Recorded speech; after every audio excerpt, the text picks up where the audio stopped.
श्री गुरमीत सिंह जी, गुरमीत सिंह जी और तुम्हारी साहब बैठ जाओ सर, बैठ जाओ Shri Gurmeet Singh ji, Shri nothing will go on record. धन्यवाद सभापति जी।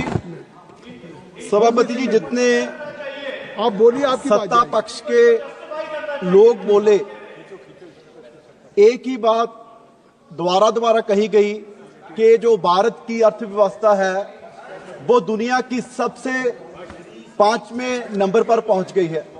बहुत अच्छी बात है सर, हम तो चाहते हैं कि भारत पहले नंबर पर पहुंचे, लेकिन सर पर कैपिटा इनकम में भारत कहां खड़ा है?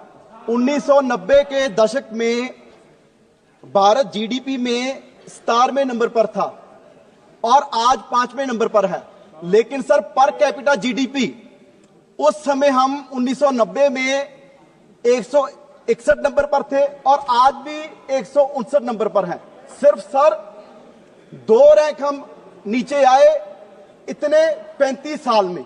और सर हमारा पड़ोसी मुल्क चीन, उनकी जीडीपी में वो 11वें स्थान पर थे और आज दूसरे, और पर कैपिटा जीडीपी में वो उस समय 198वें स्थान पर थे और आज 75 पे पहुंच गए। लेकिन सर हम आज भी वहीं अटके हुए हैं, क्योंकि सर हमारे देश में जो इनकम बढ़ रही है वो कुछ ही % लोग हैं जिनकी इंक्रीज हो रही है। सर पिछले 10 साल से, जब से बीजेपी की सरकार है, जो कॉर्पोरेट्स हैं उद्योगपति, उनकी इनकम 18.3% से बढ़ रही है और सर जो देश का आम नागरिक है उसकी इनकम मात्र 8.9% से बढ़ रही है। और सर एक्सपेंडिचर 9.5% से बढ़ रहा है। इट मीन के आमदन 98 और खर्चा रुपया। एक्सपेंडिचर ज्यादा बढ़ रहा है क्योंकि तेल बढ़ रहा है, महंगाई बढ़ रही है, और जो आमदन है देश का जो आम नागरिक है उसकी कम बढ़ रही है। तो सर ये बात जो सारे जितने सत्ता पक्ष के लोग हैं कह रहे हैं जी 12 लाख तक टैक्स माफ कर दिए, इतने लोगों को फायदा हो गया, इतने लोगों को फायदा हो गया, पर सर सच्चाई ये है कि मात्र आज भी हमारे देश में सिर्फ 10% लोग हैं जिनकी प्रति महीने इनकम 25,000 से ज्यादा है। तो सर आप देखिए कितने लोगों को ये बेनिफिट पहुंच रहा होगा।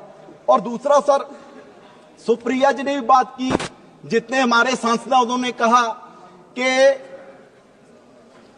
डॉलर के मुकाबले जो हमारा रुपया है वो 85 से ऊपर चला गया। मैं सर सदन को याद करवाना चाहूंगा कि माननीय प्रधानमंत्री जी कहते थे कि रुपया आईसीयू में पहुंच गया है, अस्पताल में है। 14 से पहले ये रुपया नहीं घट रहा, देश की आबरू घट रही है। तो सर मैं सरकार से पूछना चाहता हूं कि अब रुपया आबरू नहीं रहा?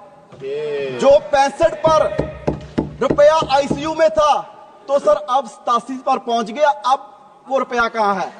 आपका डॉक्टर ने कह दिया कि जी घर ले जाए, या तो सरकार कह दे कि जी अब कोई इलाज नहीं हो सकता, डिक्लेयर कर दो आप। सर ये मैं नहीं, पूरा देश सरकार से पूछना चाहता है।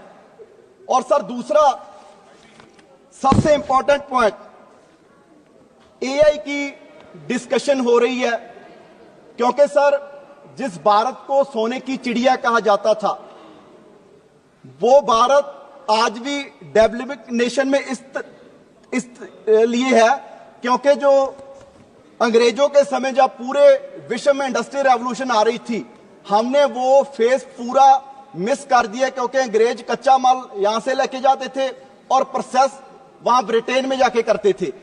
तो आज सर जरूरत है कि हम एआई पर इन्वेस्ट करें, जब पूरी दुनिया कर रही है।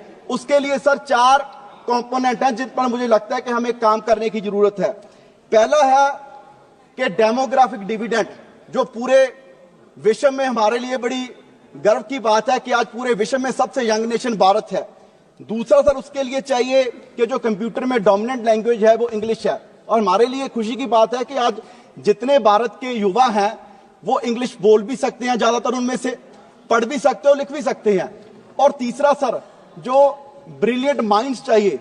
आज पूरे विश्व की जितनी भी बड़ी लीडिंग कंपनीज है उसमें चाहे गूगल हो, उसके हेड सुंदर पिचाई, माइक्रोसॉफ्ट हो, उसके हेड सत्या नडेला, आईबीएम हो, उसके हेड अरविंद कृष्णा, और सर वर्ल्ड बैंक के भी हमारे पंजाबी हैं अजय बंगा।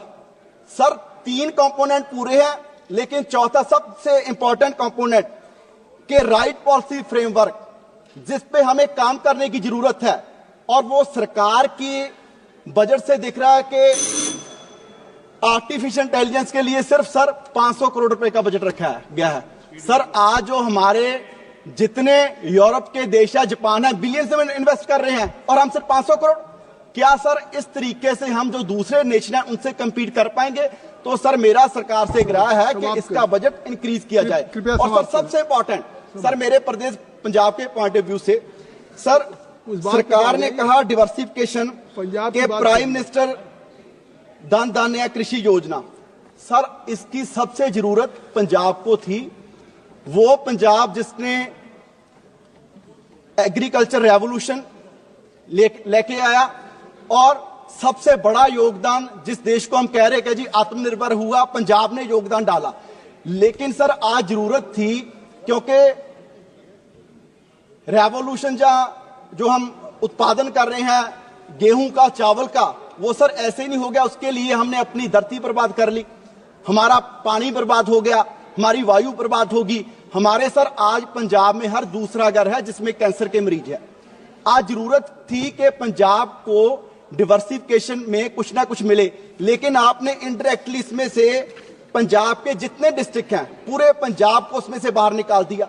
सो मेरा सर सरकार से आग्रह है कि पंजाब कृपया जिसका बहुत बड़ा योगदान है इस देश को आत्मनिर्भर करने के लिए, आज पंजाब के 2 मिनट सर, पंजाब के किसानों को डिवर्सिफिकेशन के लिए स्पेशल बजट मिले ताकि पंजाब के पानी को, पंजाब की धरती को बचाया जा सके। और दूसरा सर बड़े दुख की बात है कि पूरे बजट में, जैसे लास्ट बजट में पंजाब का नाम तक नहीं लिया गया, इस बार भी ना पंजाब का ना पंजाब के किसानों का। पिछले 3 साल से पंजाब के किसान प्रोटेस्ट पर बैठे हैं, एमएसपी की डिमांड कर रहे हैं और सरकार ने लिख के दिया है और उसका जिक्र तक भी इस बजट में नहीं किया गया।